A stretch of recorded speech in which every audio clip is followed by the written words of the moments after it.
Welcome again to Cottage Talk. I am Russ Goldman. This is a very special episode. It's an impromptu episode as I just decided to do this. And I wanted to look back at my journey to Wembley 3 years ago, my experience, and everything to do with this journey of going to Wembley and being with all the Fulham supporters.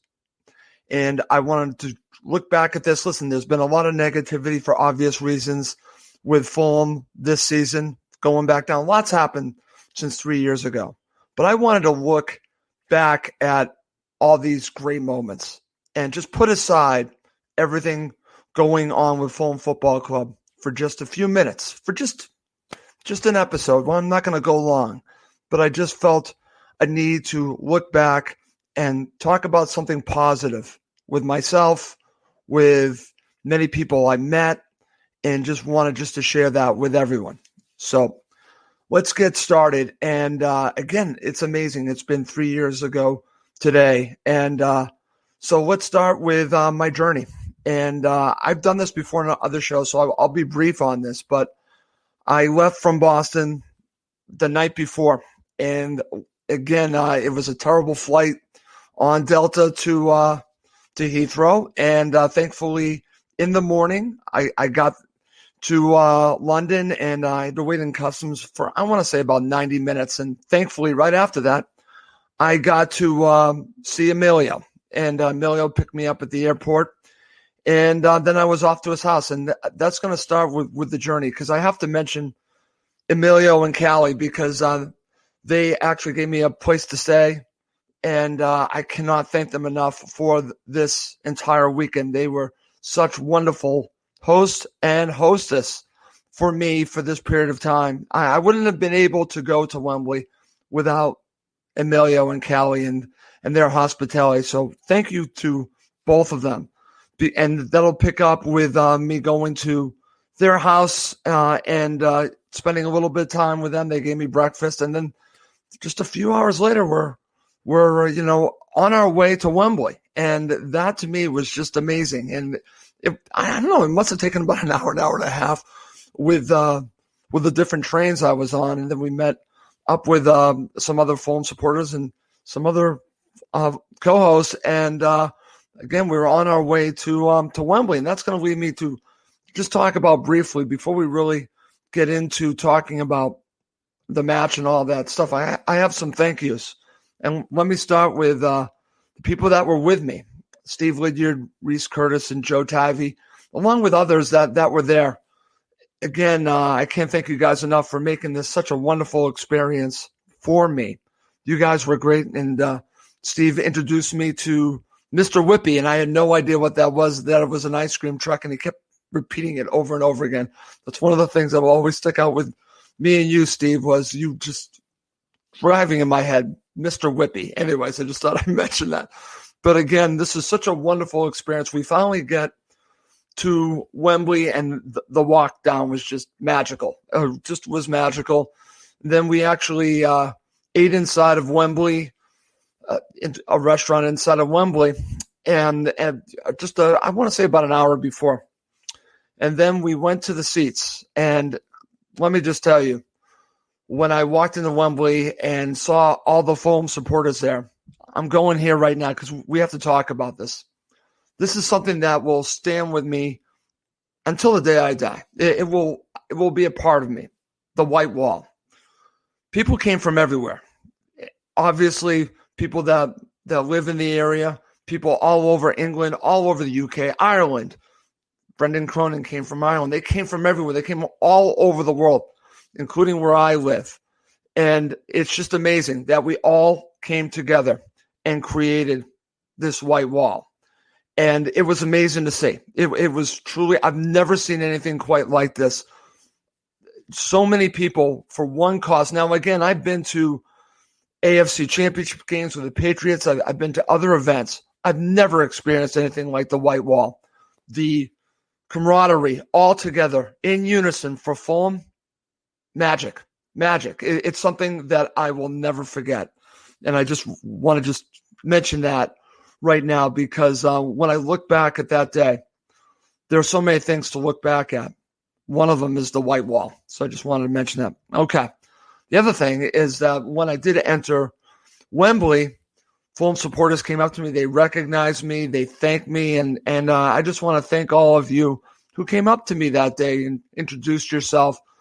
It made me feel real good. I'm going to single out one person, Becky Ivins, who I'm friends with on Facebook. And we saw each other at Wembley as she was entering. And Becky is a wonderful Fulham supporter. And so much great things have happened to Becky since then. After meeting her, she met her husband, got married, and now has a child. And it's all great stuff. But I just remember standing out, meeting her, and how special that was. Someone on Facebook that I actually met at Wembley, and she's a wonderful Fulham supporter. So I just want to mention that. But I definitely want to just talk about in general all the Fulham supporters that I met. Thank you for introducing yourself to me. Just some guy who does a podcast, who's a Fulham supporter, who you listen to or watch, and you came up to me and thanked me. I just want to say thank you back to you. Okay, so let's talk about the match itself. And, again, I'm not going to spend too much time talking about it, but I do want to reminisce a little bit. So before we get talking about the match, I'm just curious, anyone that's watching live, I have a few people watching live. What was your prediction before the match? If I can remember correctly, I want to say I predicted 2-1. I could be wrong. But what's interesting about this is that I felt very confident. Did you feel confident going into this match? And if I can remember correctly, a lot of the comments that I saw on social media and some of the media were predicting an Aston Villa victory. I didn't see it. I only saw one team winning this, and it was Fulham. I was very confident. I can't believe how confident I was. Being a Fulham supporter, to be this confident into such a huge match, I just felt that they were going to win this match. They were going to find a way. And the players, Slavisa, his coaching staff, they made me feel that way. They made me feel confident. The only other team that made me feel this confident were some of the Roy teams. They made me feel confident as well. But this Slavisa team was special, and they proved it on this day.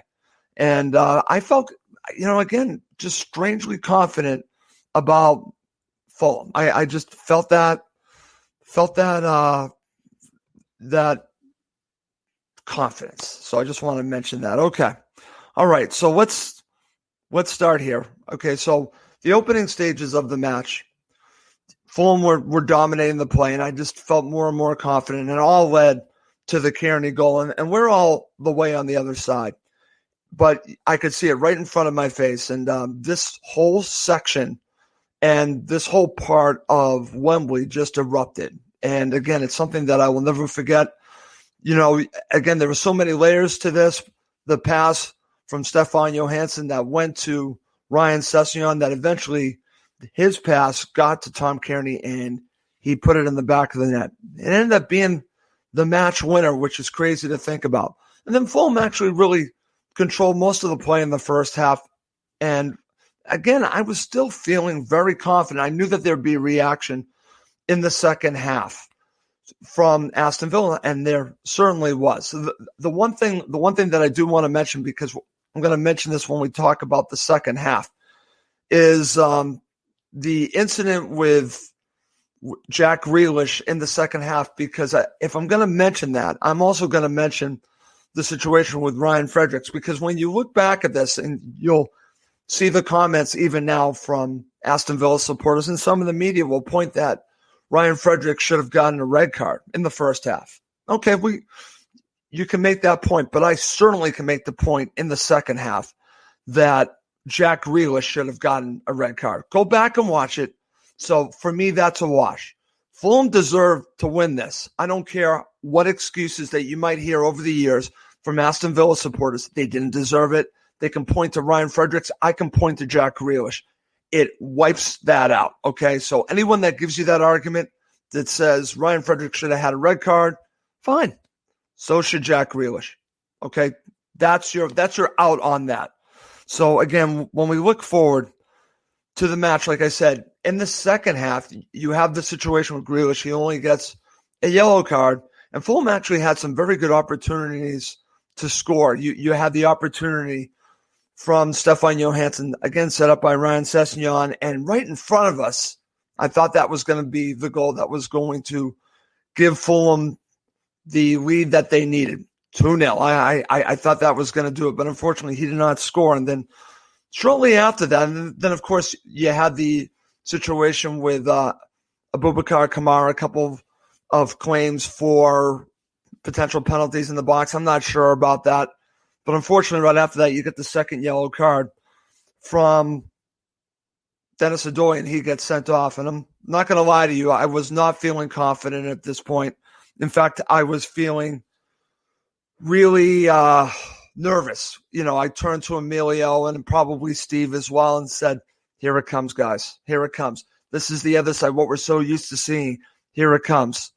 And to Fulham's credit, they really still, even down a man, they did their job. They saw this out, which is incredible to really say. They actually finished it the way that they began, as a team, as a unit, and they saw this match out. And again, that's the amazing part of all of this, is that for those 20-plus minutes, I don't know about you, but I was very nervous. But you know what? They played very well, and they deserved to win. And that's going to lead to talking about what happened after the match. So they finally win, and it's funny because I couldn't tell that it was over, and I just, again, when everyone started going crazy, I just went to my knees because I just couldn't believe that it happened.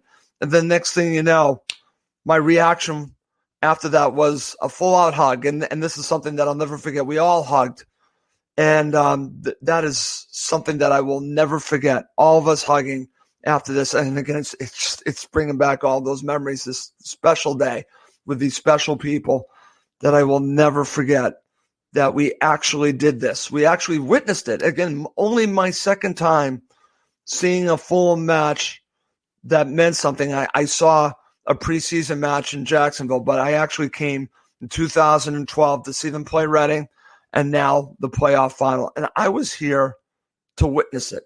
And it was just amazing. And again, just crazy back to think about this. And I just wanted to spend some time today talking about how special this was. As we look forward to Fulham's next season and everything that went on with this season, I understand that. But just for a few moments, enjoy today. Because this is happy Fulham Day. Happy beat Aston Villa Day for Fulham. I mean, that's what today is. And we should enjoy that.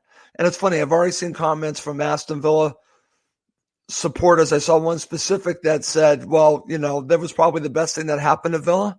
I said, okay, fine. It might have been because it now spearheaded a lot of change for Aston Villa. But you know what? You didn't win the match. We did. It's our moment, not yours. It's our moment. So any Aston Villa supporter that wants to give you excuses or anything like that, scoreboard, Fulham won. You lost. You went home. I'm sorry. There was only one winner, and it was Fulham. Okay. So after the match, and I'll just talk about this briefly, it was great because we all got together with some more Fulham supporters and one of my co-hosts, Mike Gregg.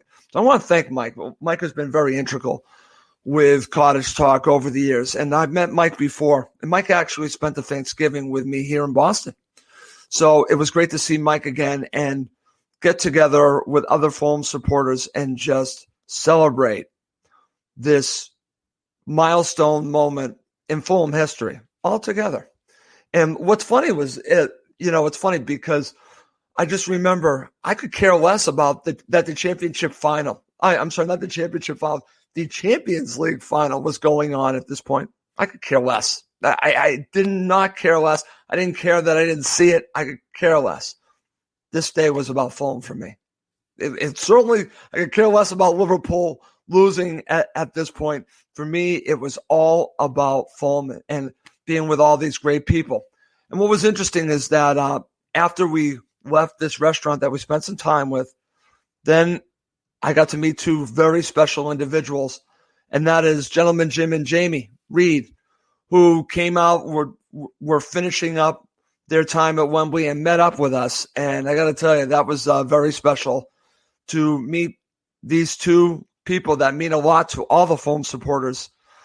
Again, they broadcast the matches, they give you the commentary, and they are Fulham through and through. and it was just such an honor to meet both of them. Okay, and again, I just wanted to mention that. Okay, coming up next, I have some thank yous to do that involve 10 years of Cottage Talk.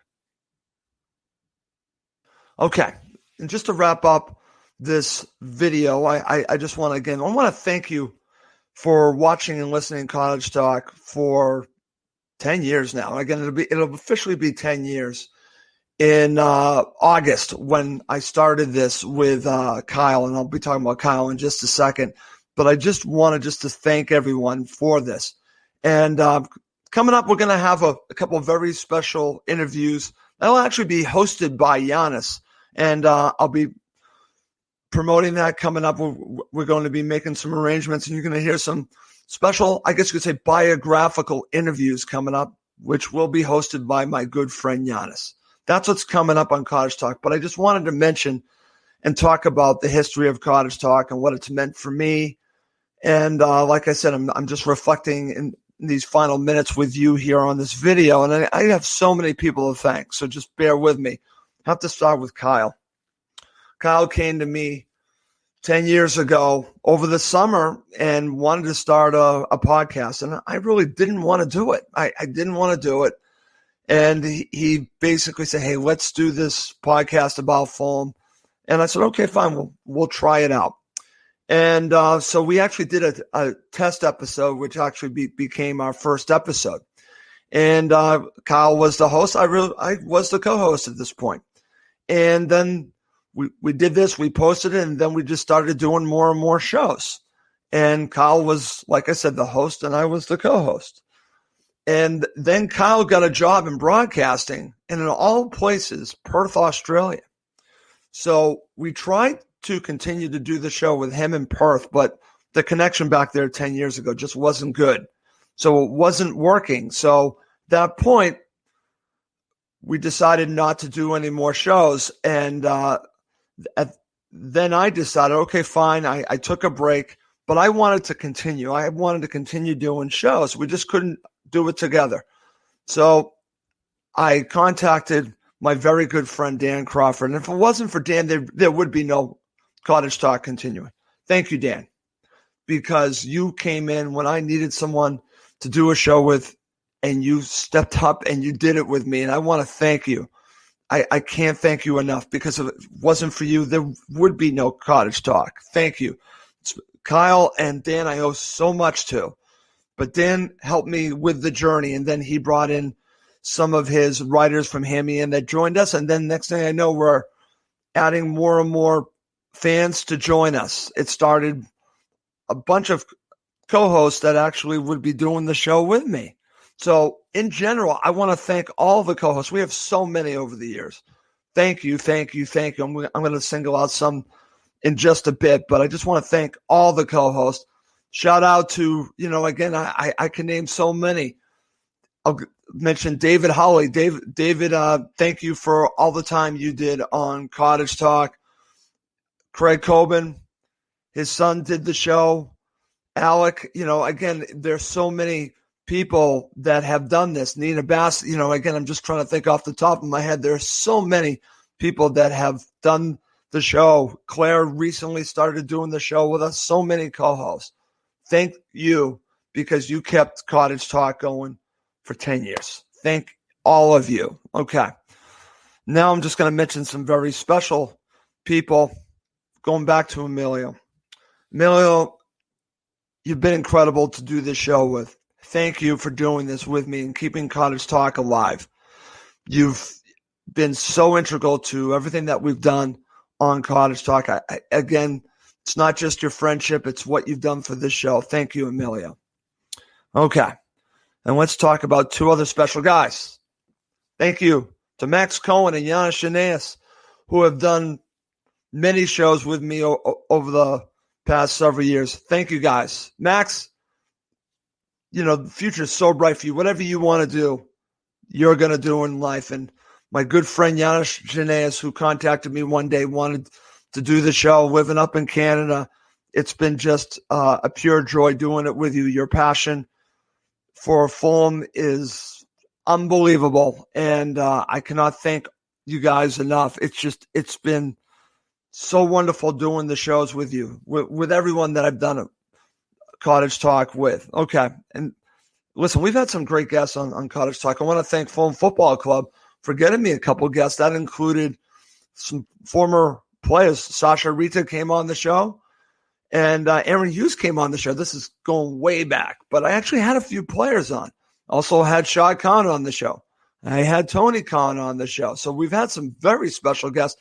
Many journalists have been on the show as well. I want to thank all the guests who have come on to Cottage Talk. And finally, I want to thank the Fulham supporters. And I'm sorry, I'm getting a little emotional here. If it wasn't for you, I would have stopped years ago. So you've accepted this guy from outside of Boston, Massachusetts, and we're willing to listen to him and now watch him talk about Fulham Football Club and get all these other fans on as co-hosts. You've took us all in and accepted all of us. And it's been wonderful. It's been a wonderful 10 years.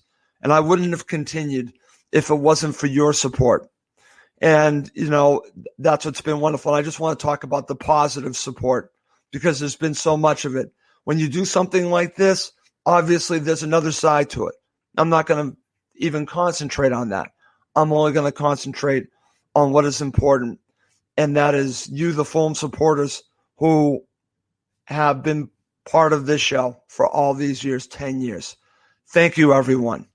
And that's going to do it for this video. Like I mentioned, we will have a couple more special shows. After that, again, we'll take it from there. But right now, it's going to do it basically wrapping up Cottage Talk for 10 years. Jeez, it's crazy to say that. Like I said, Giannis will have a couple of special shows coming up, but I'm going to wrap this up.